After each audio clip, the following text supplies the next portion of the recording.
my topic is about performance-based test.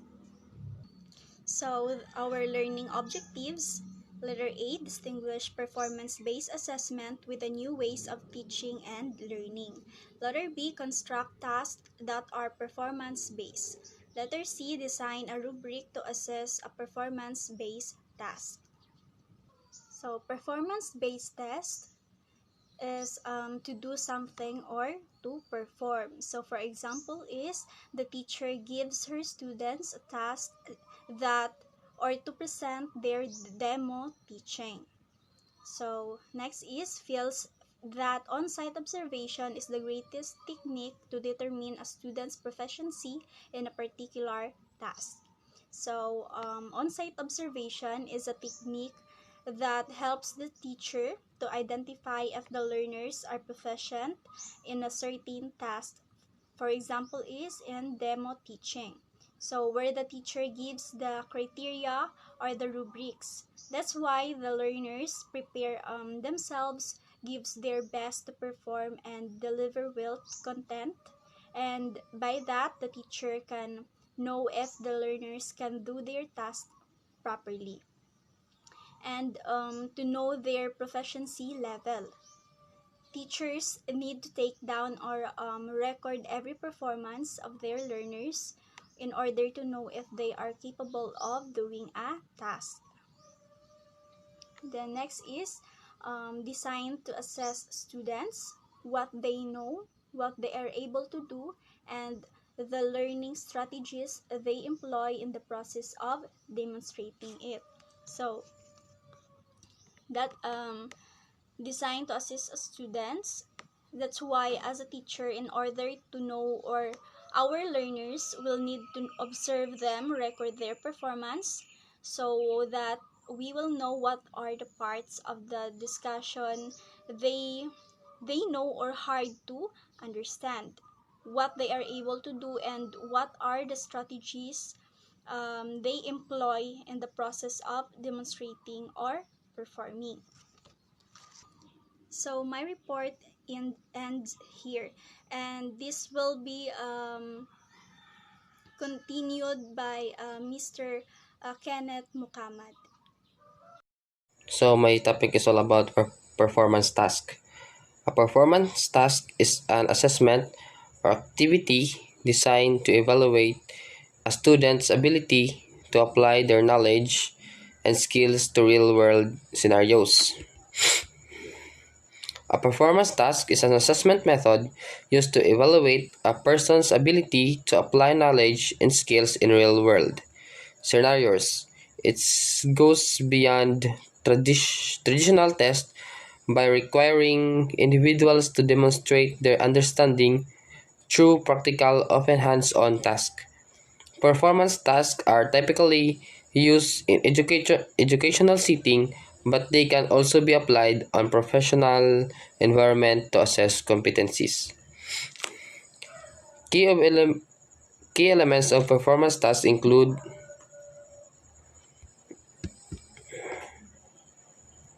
problem solving, critical thinking, creativity, application of knowledge, and collaboration.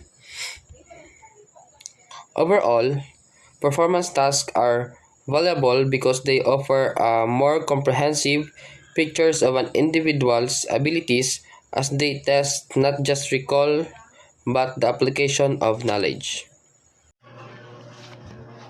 Importance of performance tasks. Performance tasks are important in education for several reasons, as they go beyond traditional testing methods to assess a students' ability to apply knowledge and skills in real-world contexts. Here are the key reasons why performance tasks are important. First is real-world applications. Performance tasks often involve applying what we learn in class to real-life situations. This helps us see how our knowledge and skills can be used outside of school. For example, instead of just taking a test of fractions, we might have to plan a party and use fractions to figure out how much food to buy for each person.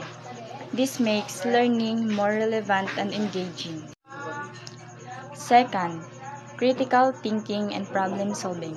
When we say critical thinking and problem solving, this task often requires us to think critically and solve problems. We might have to analyze data, design experiments, or come up with creative solutions to challenges. These help us develop valuable problem-solving skills that are useful in many areas of life. Third, collaboration and communication. When we say collaboration and communication, many performance tasks involve working with others. This helps us learn how to collaborate effectively, share ideas, and communicate our thoughts clearly. It's like a real-world team project where we have to work together to achieve a common goal. Next, benefits of performance tasks. Performance tasks offer several benefits in education and assessment. These tasks focus on real-world application, skills, and practical understanding, rather than just theoretical knowledge. Here are some key benefits of performance tasks. First is authentic learning. Authentic learning, it's like learning by doing. Instead of just reading about something, you get to apply it directly. This makes learning feel more real and less like just memorizing facts for a test. Second, improve retention. When we say improve retention, because you're actively using the information, you remember it better. It's easier to remember something you've done than something you've just read. The third is build self-confidence. When we say build self-confidence, successfully completing a performance task makes you feel good about yourself and your abilities. You get to see what you accomplish. Next, fourth is increase motivation. When we say increase motivation, when you're involved in hands-on project, it's more interesting and keeps you motivated to learn more. It's more fun than just studying from a textbook. And the last is promotes deep learning. When we say promotes deep learning, you don't just memorize facts, you really understand the concepts and how they work together. It's a deeper understanding than you get from a typical test. Social skills. Extracurricular activities can help students learn the importance of teamwork, leadership, and collaboration. When we say social skills, joining clubs or teams teaches you how to work with others, be a leader, and cooperate. It's like a real-world lesson in teamwork. Next, creativity. Extracurricular activities can help students develop creativity and demonstrate innovative approaches to problem solving. When we say creativity, extracurriculars often let you be creative and find new ways to solve problems. Think of coming up with a play for a school, production, or designing a robot for competition. Next is academic performance. Many skills developed through extracurricular activities, such as problem solving, memory, creativity, and critical thinking, can be used in core academic subjects. Academic performance, many skills you learn in extracurriculars like problem solving and critical thinking can help you do better in your classes. It's like training your brain in different ways. And the last is exploring interest. Extracurricular activities can help students discover new interests and meet like-minded peers. Exploring interests, extracurriculars are a great way to find out what you're really interested in and meet people who share your passions. It helps you discover new things you might love. In short, extracurricular activities aren't just fun, they help you develop important skills and build your confidence, which can make you a more well-rounded person and even help you do better in school.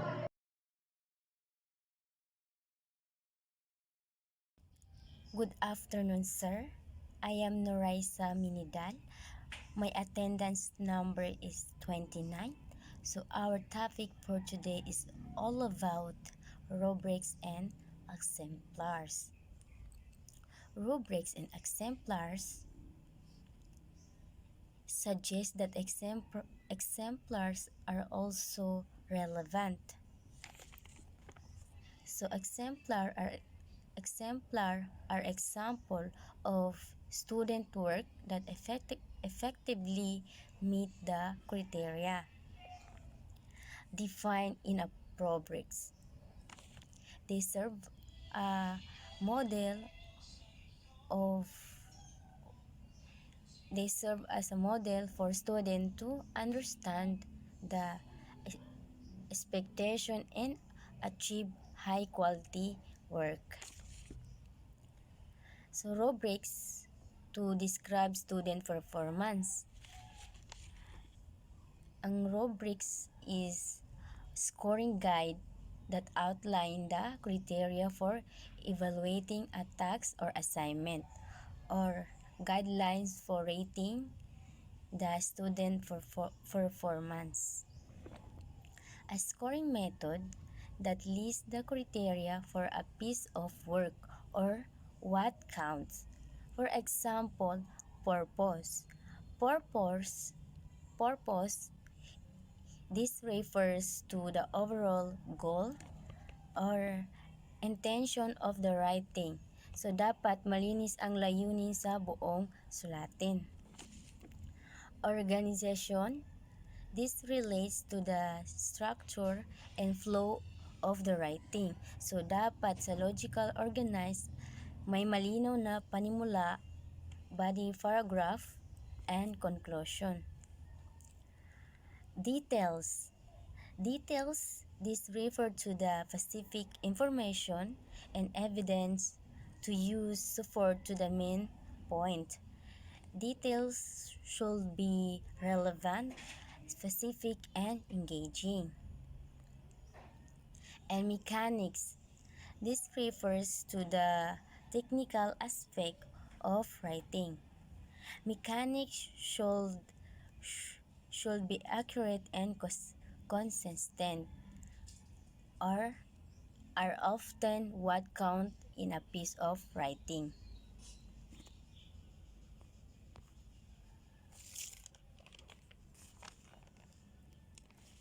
So always remember, I see Perkins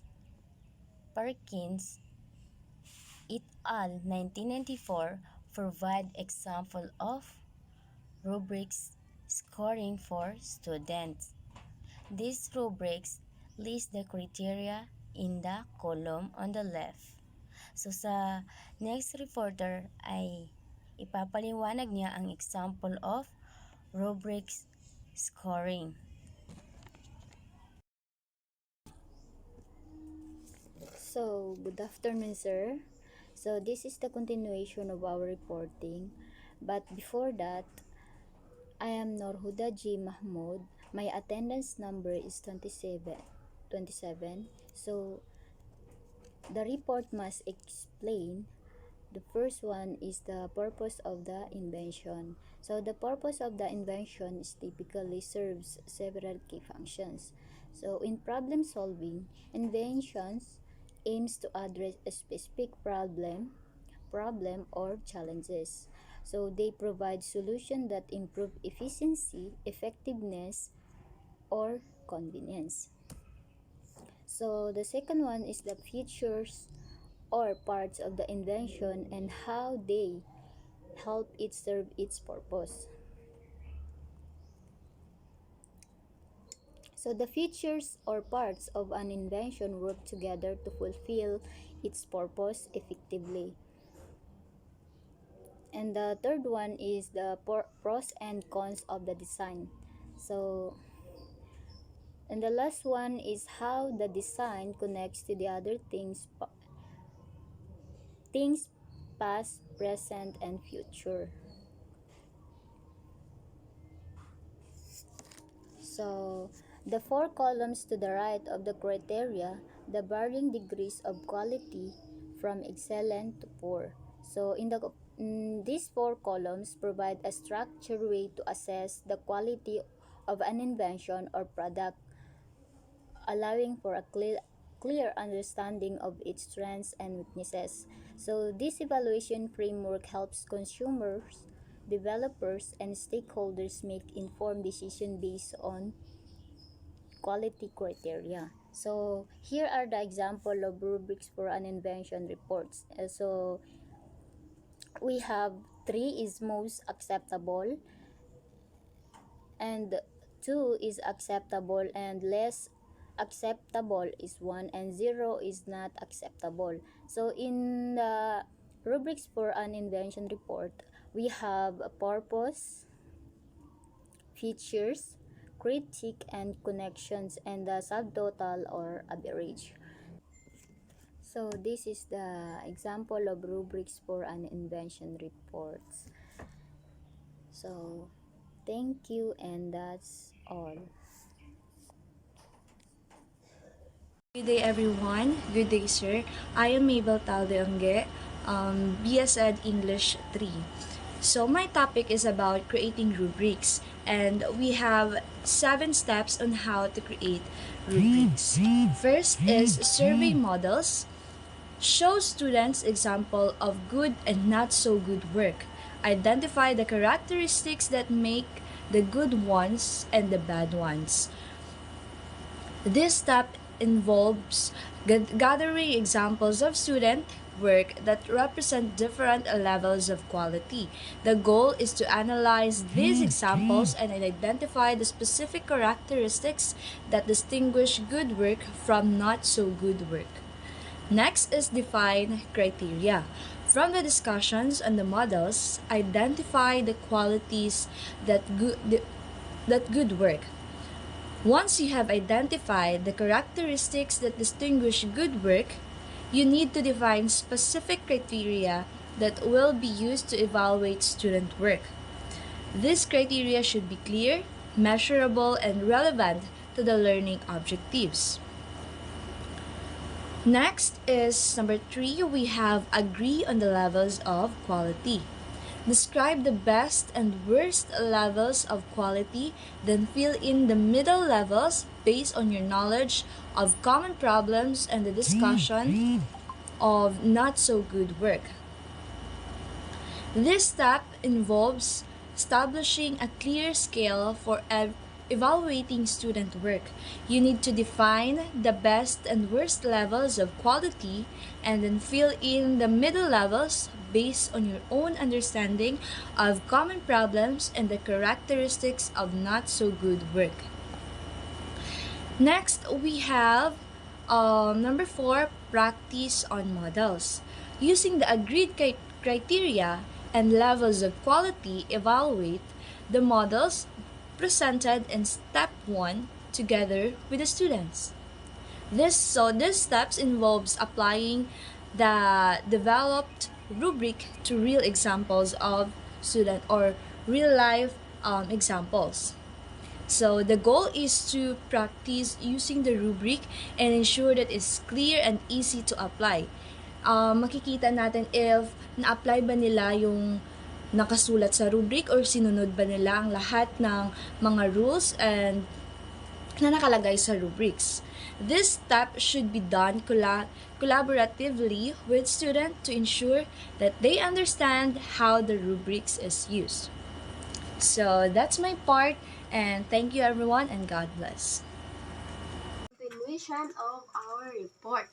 So, use self and peer assessment. Give students their tasks as they work. Stop them occasionally for self and peer assessment. So, first is explaining the concept, what self and peer assessment are. And number 2, giving a task, something they can work on individually and collaboratively. The third is stopping them at points to self-assess their progress. And number 4, pairing them up for peer assessment, giving feedback form to guide them. And the number 5, encouraging constructive feedback, model it and teach them how to receive it. So this helps students become more engaged and learn from each other. So the number 6 is revise always. Give students time to revise their work based on feedback they get in step 5. So the These are: make sure to give them enough time to make meaningful revision based on the feedback they receive. And thus, number 7 is use teacher assessment. Use the same rubric students use to assess their work and yourself.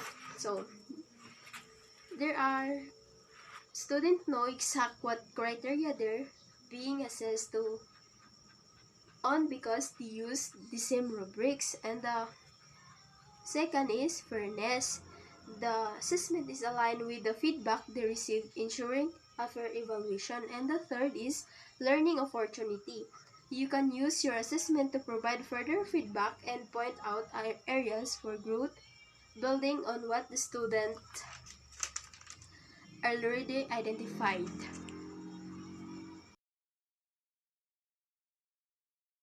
Good afternoon, everyone. My name is Angel Mayam Orong. So now I will continue the discussion of Miss Nebraska, and our topic of Miss Moiko is all about automating performance-based tests. So what is automating performance-based tests? So in the first bullet, going by the complexity of the issues that need to be addressed in designing performance-based tests, it is clear that automating the procedure is no easy task. Designing performance-based tests is complex, making automation a challenging task, and given the intricate nature of the issues involved in designing performance-based tests, automating the process is a significant challenge. Then the complexity of performance-based test design makes automation difficult, if not impossible. Second bullet, the set of tasks that comprise a performance-based test have to be chosen carefully in order to tackle the design issues mentioned. Choosing the right task for a performance-based test is crucial to address design challenges. Then carefully selection of tasks is essential for a performance-based test to effectively address design in issues, and the tasks chosen for a performance-based test are crucial for addressing design challenges requiring careful consideration. The third bullet, moreover, automating the procedure imposed another stringent requirement for the design of the test. Automating the process also introduced a strict requirement for test design. Additionally, automating the procedure necessitates a more rigorous design of the test, and automation adds a significant stringent requirement to the design of the test. Fourth bullet. In this section, we summarize what we need to keep in mind while designing automated performance-based tests. So this section outlines key considerations for designing automated performance-based tests, and we will summarize the essential points to remember when designing automated performance-based tests. Then this section will highlight the critical factors involved in designing automated performance-based tests. Fifth bullet. We have seen that in order to automate a performance-based test, we need to identify a set of tasks which all lead to the solution of the fairly complex problem. Automating a performance-based test requires identifying a set of tasks that collectively solve a complex problem, and to automate a performance-based test, we must first identify a set of tasks that work together to solve the complex problem. Then the automation of a performance-based test necessitates identifying a set of tasks that address the complexities of the problem. Sixth bullet, for the testing software to be able to determine whether a student has completed any particular task. The end of the task should be accompanied by a definite change in the system. This indicates that the software needs to be able to understand and identify when a task is complete. And this clarifies that the software needs to track individual task completions by students. Then this is the crucial part. To automatically detect task completion, there needs to be noticeable a change in the system that the software can recognize. So in essence, the system needs a clear marker to indicate that the task has been finished. This marker allows the testing software to automatically track and evaluate student progress. The seventh bullet. The testing software can track this change in the system to determine whether the student has completed the task. This system change allows the testing software to track task completion by students. 8 bullet. Indeed, a similar condition applies to every aspect of the problem-solving activity that we wish test. This requirement for clear task completion markers applies to all aspects of the problem-solving process we want to test, and the need for identifiable markers for task completion extends to every part of the problem-solving activity. We aim to evaluate then the principle of clear task completion markers is essential for testing every aspect of the problem-solving process. Ninth bullet. In this case, a set of changes in the system can indicate that the student has the desired competency. Specific system changes can demonstrate that a student has achieved the required competency, and a sequence of system changes can indicate that the student possesses the desired competency. Then the student's ability to make this system change proves they have developed the necessary competency. 10 bullet. Such tracking is used widely by computer game manufacturers where the evidence of the game player's competency is tracked by the system and the game player is taken to the next level of the game. This type of tracking is common in video games where the system monitors player progress and advances them to the next level based on their demonstrated competency. Video game developers frequently use this tracking method to monitor players' skill and progress, allowing them to advance to higher levels of the game, and video games often use this tracking system to measure a player's competency and move them to the next level of the game based on their achievements. Last bullet. In summary, the following should be kept in mind as we design a performance-based test. In conclusion, here are the main points to keep in mind when designing a performance-based test, and that will be continued by Ms. Moiko. Have a good day, sir. I am Jenny Jane and Moiko, and this is the continuation of the report of Ms. Oha.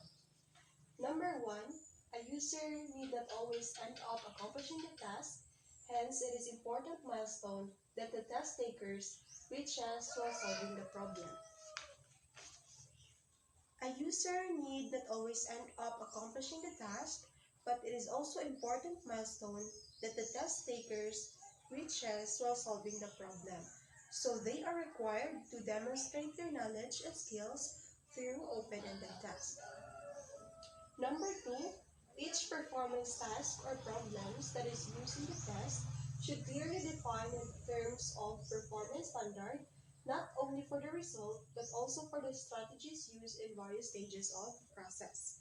So performance-based assessment is focused on testing if the students can perform a set of skills or competencies effectively.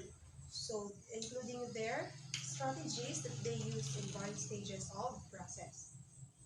Number 3, having defined the possible strategies, the process and milestone, the selection of tasks that comprise a test should allow the design for good rubrics for scoring.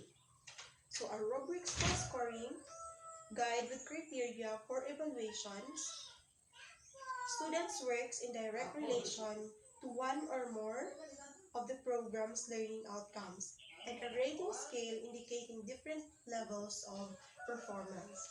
And number 4, every aspect of the problem-solving activity that we wish to test has to lead to a set of changes in the system so that the testing software should collect the evidence of the student's competency.